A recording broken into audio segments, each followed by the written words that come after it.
രാഹുലെ, പാലക്കാട് ശോഭാ സുരേന്ദ്രൻ സ്ഥാനാർത്ഥിയായി അവരുടെ road show ഒക്കെ ഇന്നലെ ഉണ്ടായിരുന്നു. ശോഭ ഇത്തവണ ജയിക്കുമോ? ഇത്തവണ ജയിക്കുമോ എന്ന് ചോദിച്ചു കഴിഞ്ഞാൽ വളരെ പാടായിരിക്കും എന്ന് തന്നെ ഒരു യാഥാർത്ഥ്യമാണ്. പാട് എന്നതിൻ്റെ പ്രധാനപ്പെട്ട കാരണം എന്ന് വെച്ച് കഴിഞ്ഞാൽ അവിടുത്തെ കണക്കുകൾ അങ്ങനെയാണ്. 2016 ഷാഫി പറമ്പിൽ മത്സരിക്കുമ്പോൾ ഏകദേശം 38% അവിടുത്തെ വോട്ട് ഷെയർ എന്ന് പറയുന്നത്. അതായത് വിജയിച്ച ഷാഫി പറമ്പിൽ നേടിയ വോട്ട് ഷെയർ എന്ന് പറയുന്നത് 38%. അത് കഴിഞ്ഞിട്ട് 2021 രാഹുൽ മാങ്കൂട്ടം മത്സരിക്കുന്ന സമയത്ത് വലിയ പ്രതിസന്ധിയായിരുന്നു കോൺഗ്രസ് ഉണ്ടായിരുന്നത്. രാഹുൽ മാങ്കൂട്ടത്തിനെ വേണ്ട എന്ന് പറഞ്ഞുകൊണ്ടുള്ള മുറവിളികൾ, അതിനപ്പുറത്തേക്ക് സരിനപ്പുറത്ത് ഇടതുപക്ഷ ചേരിയിലേക്ക് പോകുന്നു. എന്നിട്ടും 45% വോട്ട് ഷെയർ കൊണ്ടാണ് രാഹുൽ മാങ്കൂട്ടം അധികാരത്തിലേക്ക് എത്തുന്നത്. ഏകദേശം 18,000 വോട്ടിന്റെ ഭൂരിപക്ഷത്തിലാണ് രാഹുൽ മാങ്കൂട്ടം നിയമസഭയിലേക്ക് എത്തുന്നത്.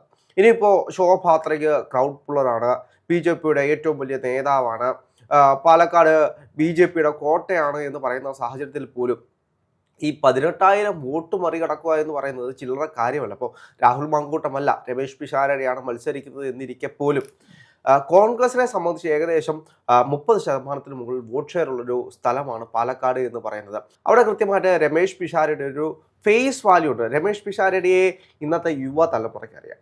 അതായത് സോഷ്യൽ മീഡിയ ഉപയോഗിക്കുന്ന എല്ലാവർക്കും രമേശ് പിഷാരടി കൃത്യമായിട്ട് അറിയാം. അതായത് കോൺഗ്രസിൻ്റെ വക്താവായിട്ട് രമേശ് പിഷാരടി കഴിഞ്ഞ 5 വർഷം കൊണ്ട് അദ്ദേഹത്തിൻ്റെ സംസാര ശൈലി കേൾക്കണം, അതിൻ്റെ ക്ലാരിറ്റി കേൾക്കണം. നമ്മളിപ്പോൾ പലരും പറയുന്നത് കേട്ടു, രമേശ് പിഷാരടി വെറും ഒരു പടമാണ്, എന്തിനാണ് ഈ പടത്തെയൊക്കെ കൊണ്ട് അവിടെ മത്സരിപ്പിക്കുന്നത്, സിനിമയിൽ അഭിനയിക്കുന്നത് പോലെയാണോ യഥാർത്ഥത്തിൽ രാഷ്ട്രീയത്തിൽ വന്ന് മത്സരിക്കുന്നത് എന്നുള്ള രീതിയിലുള്ള ചോദ്യങ്ങളൊക്കെ. രമേശ് പിഷാരടിയുടെ ഓരോ സംസാരവും, ആ സംസാരങ്ങൾ കേട്ടാൽ മതി, ആ സംസാരത്തിൽ നർമ്മം കലർത്തിക്കൊണ്ട് ചിന്തിക്കാൻ കൃത്യമായിട്ട് ഇടം നൽകുന്ന ഒരാളാണ് രമേശ് പിഷാരടി എന്ന് പറയുന്നത്. അത്രത്തോളം രമേശ് പിഷാരടിയുടെ ഓരോ വാക്കുകളും ഇന്നത്തെ കാലത്തെ തലമുറ ഏറ്റെടുത്തിട്ടുള്ള ഒന്നാണ്. അതായത് വർഗീയത പറയുന്ന ഇടത്തേക്ക് നമുക്കറിയാം, ശോഭാ സുരേന്ദ്രനെ പോലുള്ള നേതാക്കന്മാർ ഇവിടെ പറഞ്ഞിട്ടുള്ള വർഗീയതയാണെങ്കിലും വർഗീയ പരാമർശങ്ങളാണെങ്കിലും ചേരിതിരിവാണെങ്കിലും ഇതെല്ലാം നമ്മുടെ മുന്നിലുണ്ട്.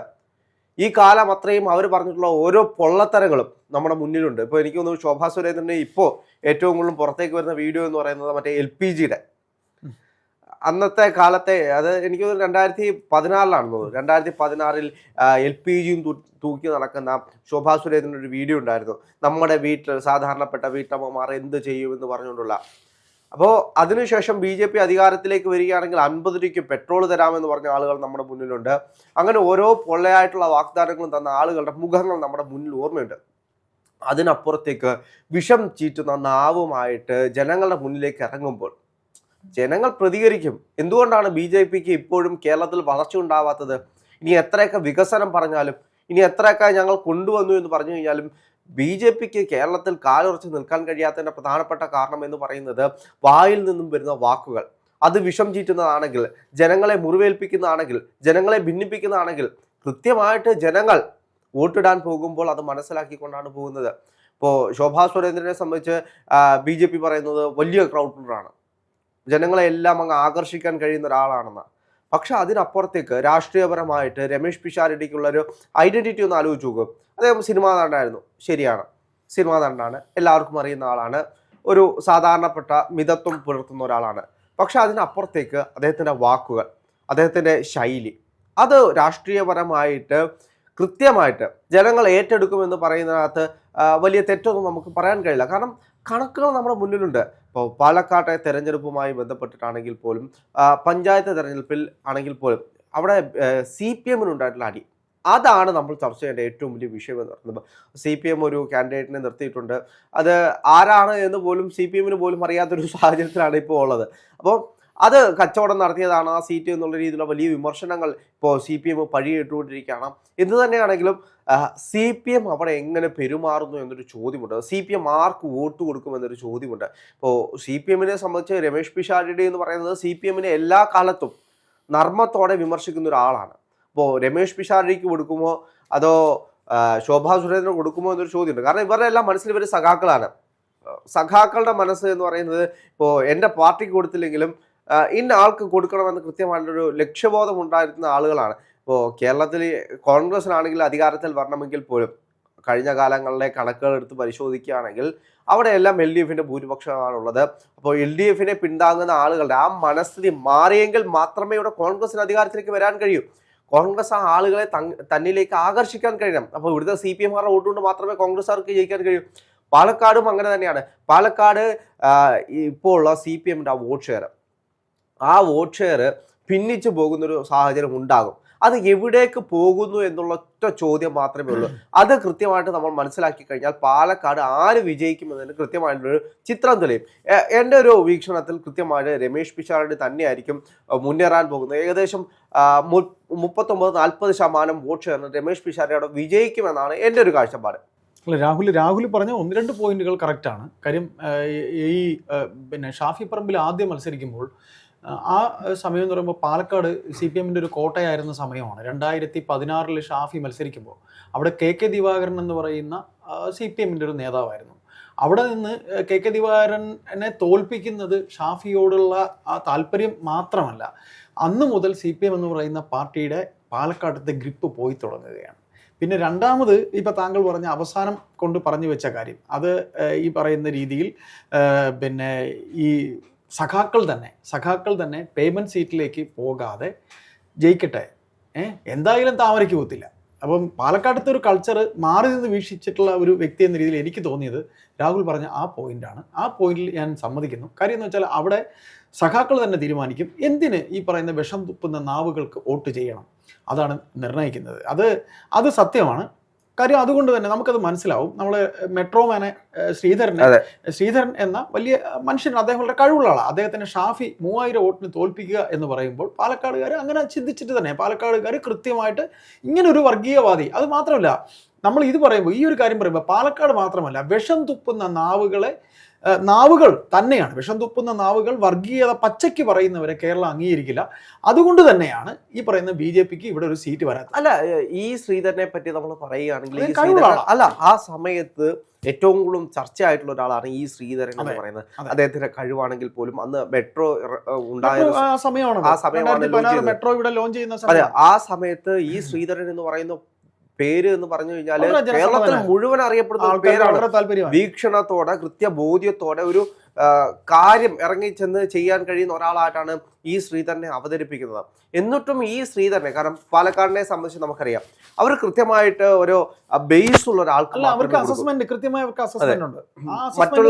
മറ്റുള്ള ജില്ലകളിൽ നിന്നും വ്യത്യസ്തമായിട്ട് ഇന്നാൾ ക്വാളിറ്റി ഉള്ള ആളുകൾക്ക് വോട്ട് കൊടുക്കുന്ന ഒരു രീതിയാണ് പാലക്കാടിലെ ജനങ്ങൾക്കുള്ളത്. എല്ലാ കാലഘട്ടത്തിലും അവർ അങ്ങനെയാണ്, ക്വാളിറ്റി ഉള്ള ആളുകളെ തെരഞ്ഞെടുക്കാൻ വേണ്ടിയിട്ട് പലപ്പോഴും ശ്രമിക്കാറുണ്ട്.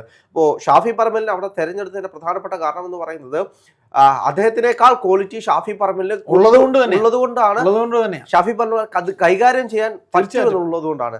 ഷാഫി എന്ന കോൺഗ്രസ്സുകാരനിൽ ചില ക്വാളിറ്റീസ് ഉണ്ടെന്ന് തിരിച്ചറിയാൻ കഴിയും. അതിനപ്പുറത്തേക്ക് രാഹുൽ മാങ്കൂട്ടത്തിന്റെ കാര്യത്തിലേക്ക് വരുമ്പോൾ, രാഹുൽ മാങ്കൂട്ടം അത്രയും പ്രോമിസ്ഡ് ആയിട്ടുള്ള ഒരു നേതാവായിരുന്നു. അപ്പോ രാഹുൽ മാങ്കൂട്ടത്തിന് പിന്നീട് അദ്ദേഹത്തിന്റെ വിഷയങ്ങൾ കൊണ്ട് തന്നെയാണ് അദ്ദേഹത്തിന് അല്ലെങ്കിൽ പാലക്കാട് രാഹുൽ മാങ്കൂട്ടം തന്നെ മത്സരിക്കുന്നതായിരുന്നു. അതെ, കയ്യിൽ ഭദ്രമെന്നല്ല, രാഹുൽ മാങ്കൂട്ടം അവിടെ നിന്ന് കഴിഞ്ഞാൽ കഴിഞ്ഞ തവണ വിജയിച്ചതിനേക്കാൾ കൂടുതൽ ഭൂരിപക്ഷത്തിൽ അവിടെ വിജയിച്ചനെ. അപ്പോ രാഹുൽ മാങ്കൂട്ടം അവിടെ ചെയ്തിട്ടുള്ള പ്രവർത്തനങ്ങളുണ്ട്, അത് നമ്മൾ ആരും മറക്കരുത്. കുറഞ്ഞ കാലയളവിൽ അദ്ദേഹം കുറേയധികം കാര്യങ്ങൾ ചെയ്തിട്ടുണ്ട്. ജനസമ്മതനായ MLA തന്നെയായിരുന്നു. അവിടെയാണ് വിഷയം. ബാക്കി കഥകൾ മാറ്റി നിർത്തി ഇപ്പൊ BJPക്ക് പറയാം 5 കൊല്ലമായിട്ട് ഇവിടെ വികസനങ്ങളൊന്നും നടക്കുന്നില്ല എന്നുള്ളത്. പക്ഷേ രാഹുൽ മാങ്കൂട്ടത്തിനെ സംബന്ധിച്ച് എല്ലാം കൃത്യമായിട്ട് ചെയ്തതിന്റെ കണക്കുകൾ പുറത്ത് കാണിക്കാനുണ്ട്. ഈ ഡോക്യുമെന്ററി ചെയ്തു വെക്കുക എന്ന് പറയുന്നത് വലിയ കാര്യമാണ്. ഇപ്പോൾ പോലും CPMന് എന്തുകൊണ്ടാണ് പിടിച്ചു നിൽക്കാൻ കഴിയുന്നത്? അല്ല, CPMന് ഇപ്പോഴും പിടിച്ചു നിൽക്കാൻ കഴിയുന്നത്, ഈ തെരഞ്ഞെടുപ്പിൽ പോലും ഇത്രയും വിവാദങ്ങൾ ഉണ്ടാകുമ്പോൾ, ഇത്രയും വലിയ വിമതനം ഉണ്ടാകുമ്പോൾ പോലും പിടിച്ചു നിൽക്കാൻ കഴിയുന്നത് ഈ കാലയളവിൽ അത്രയും ചെയ്തിട്ടുള്ള വികസന പ്രവർത്തനങ്ങൾ കൃത്യമായി ഡോക്യുമെന്റ് ചെയ്ത് അത് ജനങ്ങളിലേക്ക് എത്തിക്കാൻ കഴിഞ്ഞു. അല്ല, CPM ചെയ്തിട്ടുള്ള ചെറിയ പ്രവർത്തനങ്ങൾ പോലും അത് കൃത്യമായി ഡോക്യുമെന്റ് ചെയ്ത് ജനങ്ങളിലേക്ക് എത്തിക്കാൻ CPMന് കഴിയുന്നുണ്ട്. അതുകൊണ്ടാണ് CPMന് ഇപ്പോഴും പിടിച്ചു നിൽക്കാൻ കഴിയുന്നത്. അതെ, അല്ലെങ്കിൽ ഒന്ന് ആലോചിച്ച് നോക്കൂ. ഇപ്പൊ കഴിഞ്ഞ കാലങ്ങളിൽ ഉമ്മൻചാണ്ടിയുടെ കാലഘട്ടത്തിൽ ഇതൊന്നും ഡോക്യുമെന്റ് ചെയ്തിട്ടില്ല. അദ്ദേഹം ഒരുപാട് പ്രവർത്തനങ്ങൾ ചെയ്തിട്ടുണ്ട്, ഇതൊന്നും ഡോക്യുമെന്റ് ചെയ്തിട്ടില്ല. അന്ന് കൊടുത്ത വീടുകളാണെങ്കിൽ പോലും ഇന്ന് പിണറായി സർക്കാർ വെച്ചു കൊടുക്കുന്നതിനേക്കാൾ വീടുകൾ വെച്ചു കൊടുത്തു. പക്ഷെ ഇതൊന്നും അഡ്രസ് ചെയ്യാനോ ഇതൊന്നും ഡോക്യുമെന്റ് ചെയ്ത് വെക്കാനോ കഴിയാതെ പോയതാണ് ഏറ്റവും വലിയ കാര്യം. ഇന്ന് ഡിജിറ്റൽ മീഡിയയുടെ യുഗം കൂടിയാണ്. അതുകൊണ്ട് CPMനെ സംബന്ധിച്ച് CPM കൃത്യമായിട്ട് ഡോക്യുമെന്റ് ചെയ്ത് അത് റീൽസ് ആയിട്ടും പോസ്റ്റുകളായിട്ടും അതൊക്കെ വോട്ടായി മാറുന്നില്ലല്ലോ രാഹുൽ. അപ്പൊ അത്ര കണ്ട് അത് വോട്ടായിട്ട് മാറുന്നു എന്നല്ല, വോട്ട് ജനങ്ങളെ സംബന്ധിച്ച് ജനങ്ങൾ എപ്പോഴും ശ്രദ്ധിച്ചുകൊണ്ടിരിക്കുകയാണ്. എന്താണ് ഇവർ ചെയ്യുന്നത്, എന്താണ് ഇവരെ കൊണ്ടുള്ള ഗുണം, ഇത് ജനങ്ങൾ എപ്പോഴും നോക്കിക്കൊണ്ടിരിക്കും. CPM-നെ സംബന്ധിച്ച് CPM ഇപ്പോ കോൺഗ്രസ് ചോദിക്കുന്ന ഏറ്റവും വലിയ ചോദ്യമുണ്ട്. കോൺഗ്രസിന്റെ കാലത്ത് കല്ലിട്ട് പണി തുടങ്ങിയ പ്രസ്ഥാനങ്ങളല്ലാതെ പിണറായി വിജയൻ സർക്കാരിന്റെ കാലഘട്ടത്തിൽ പണി തുടങ്ങി എസ്റ്റിമേറ്റ് എടുത്ത് പണി പൂർത്തിയാക്കിയ ഒരു പദ്ധതി കാണിച്ചു തരാമോ എന്ന് ചോദിച്ചിട്ട് ഇതേവരെ പറയാൻ CPM-ന് കഴിഞ്ഞിട്ടില്ല. 10 കൊല്ലം കൊണ്ട് ഭരിക്കല്ലേ. അതെ, പക്ഷേ CPM-നെ സംബന്ധിച്ച് ഉമ്മൻചാണ്ടിയുടെ കാലഘട്ടത്തിൽ കല്ലിട്ടതാണെങ്കിലും അതിനു മുന്നേ കല്ലിട്ടതാണെങ്കിലും അത് തങ്ങളുടേതാക്കി കൃത്യമായിട്ട് അഡ്രസ്സ് ചെയ്ത് ജനങ്ങളുടെ ഇടയിലേക്ക് കാണിക്കാൻ, ഇത് ഞങ്ങൾ കൊണ്ടുവന്നതാണ്, ഞങ്ങളുടെ പ്രോജക്റ്റ് ആണ് എന്ന് പറഞ്ഞ് കാണിക്കണം. ചിലപ്പോൾ ഉമ്മൻചാണ്ടി കല്ലിട്ട് പൂർത്തീകരിച്ച പദ്ധതി ആണെങ്കിൽ പോലും കൃത്യമായിട്ട് CPM അത് ഞങ്ങളുടെ പദ്ധതിയാണ് ഇത് എന്ന് ജനങ്ങളുടെ ഇടയിലേക്ക് ചെന്ന് പറയുന്നുണ്ട്. അത് ഡോക്യുമെന്റേഷന്റെ ഏറ്റവും വലിയ ഗുണമാണ്. അതേപോലെയാണ് രാഹുൽ മാങ്കൂട്ടത്തിനെ സംബന്ധിച്ച്. രാഹുൽ മാങ്കൂട്ടം അത് കൃത്യമായിട്ട് ഡോക്യുമെന്റ് ചെയ്ത് വൈറലാകുന്ന രീതിയിൽ അദ്ദേഹം ഇത്രയും വലിയ വിമർശനങ്ങൾ നേരിടുന്ന സമയത്ത് പാർട്ടിയിൽ നിന്നും പുറത്തു പോകുന്ന സമയത്താണെങ്കിൽ പോലും കൃത്യമായിട്ട് ചെയ്ത കാര്യങ്ങൾ അദ്ദേഹം എല്ലാവരെയും അറിയിക്കുക എന്ന് പറയുന്നത് സോഷ്യൽ മീഡിയ ഇന്നത്തെ ട്രെൻഡുള്ള കാലഘട്ടമാണ്. രാഹുൽ മാങ്കൂട്ടവും വേറൊരു നടിയുമായിട്ട് വന്നിട്ട് രണ്ടുപേരും ഒരേ ഡ്രസ്സൊക്കെ ഇട്ട് വരുന്ന സാഹചര്യത്തിൽ നമുക്കറിയാം സോഷ്യൽ മീഡിയയിൽ കുറെ ട്രെൻഡിങ് ആയിട്ടുള്ള കാലഘട്ടമാണ്. ഇപ്പൊ രാഹുൽ മാങ്കൂട്ടം ആണെങ്കിൽ പോലും ഇത്രയും വിമർശനങ്ങൾ നേരിടുന്ന സമയത്ത് നടിമാരുമായിട്ട് വരിക, ഒരേ ഡ്രസ്സൊക്കെ ഇട്ട് വന്ന് കല്യാണത്തിനൊക്കെ ഇറങ്ങി വരുന്ന പോലെ വന്ന് വീട് ഉദ്ഘാടനം ചെയ്തിട്ട് അവരെ പറയാനുള്ള കാര്യങ്ങൾ കൃത്യമായി അദ്ദേഹം എത്തിക്കുന്നുണ്ട്. അതെ, കൃത്യമായിട്ട് ആളുകളുടെ ഇടയിലേക്ക് എത്തിക്കുന്നുണ്ട്. അപ്പം അത് കോൺഗ്രസിനെ സംബന്ധിച്ച് രാഹുൽ മാങ്കൂട്ടം ഒരു വെല്ലുവിളി ആകില്ല, വികസനം അവിടെ ഒരു വെല്ലുവിളി ആകില്ല. എനിക്ക് തോന്നുന്നത് രാഹുലെ, ഈ മാങ്കൂട്ടം ചെയ്ത വികസന പ്രവർത്തനങ്ങൾ മാങ്കൂട്ടവും കൂടെ ഫീൽഡിൽ ഇറങ്ങി ഈ പറയുന്ന രീതിയിൽ പിഷാരടിക്കൊപ്പം നിന്നാൽ പിഷാരടിക്ക് ഒരു മെറിറ്റിനെ രാഹുൽ മാങ്കൂട്ടം പിഷാരടിയുടെ ഒപ്പം തന്നെ നിൽക്കും. കാര്യം രാഹുൽ ഇറങ്ങിയാൽ അത് വരുന്ന മെറിറ്റ് ഭയങ്കരമാണ്. അത് ഇപ്പൊ ഏറ്റവും കൂടുതൽ വിമർശനം എന്താണ്? ഷാഫി പറമ്പലിന്റെ നോമിനിയാണ് രമേശ് പിഷാരടി. ഷാഫി പറമ്പലിന്റെ പാലമാണ്, ഷാഫി പറമ്പിൽ പാലക്കാട് വരെയുള്ള പാലമാണ്. അത് ആയിക്കോട്ടെ, അത് പറയാന്നവർക്ക് പറയാം. ഷാഫി പറമ്പിലുള്ള മെറിറ്റ് എന്ന് പറയുന്നത് ഇനി ഇവരാരും പറയുന്നവർക്ക് അളക്കേണ്ട കാര്യമൊന്നുമില്ല. പാലമാകാം, അല്ലെങ്കിൽ ഇനി വേറെ എന്തെങ്കിലും ഒക്കെ ആവാം. അവിടെ ഒരു വിഷയമുണ്ട്. ഒരു നേതാവിനെ സംബന്ധിച്ച് താൻ മത്സരിച്ചുള്ള മണ്ഡലത്തിൽ കഴിവുള്ള മറ്റുള്ള ആളുകളെ നിർത്തി വിജയിപ്പിക്കുക എന്ന് പറയുന്നത് കഴിവാണ്. ഞാൻ പറയുന്ന ആളെ ഇവിടെ നിർത്തി ഞാൻ വിജയിപ്പിച്ച് കാണിക്കുമെന്ന് കരഞ്ഞിട്ട് കാര്യം എന്താ? അയാളുടെ മെറിറ്റാ. നിങ്ങൾ കാണിക്ക്, ഈ പറയുന്നവർ വേറെ ആളെ നിർത്തി കാണിക്കും. അതെ, തീർച്ചയായിട്ടും. അപ്പൊ ഇപ്പൊ ശോഭാ സുരേന്ദ്രന്റെ കാര്യത്തിലേക്ക് വരികയാണെങ്കിൽ എനിക്ക് തോന്നുന്നില്ല അത്രത്തോളം പോയിന്റ് ഞാൻ കൂടെ നിൽക്കുന്നു. അതായത് വിഷം തുപ്പുന്ന നാവ് ബഹുമാനപ്പെട്ട ശോഭയ്ക്ക് പാലക്കാട് വിനയാകുമെന്ന് മാത്രമേ എനിക്ക് പറയാനുള്ളൂ. അതെ.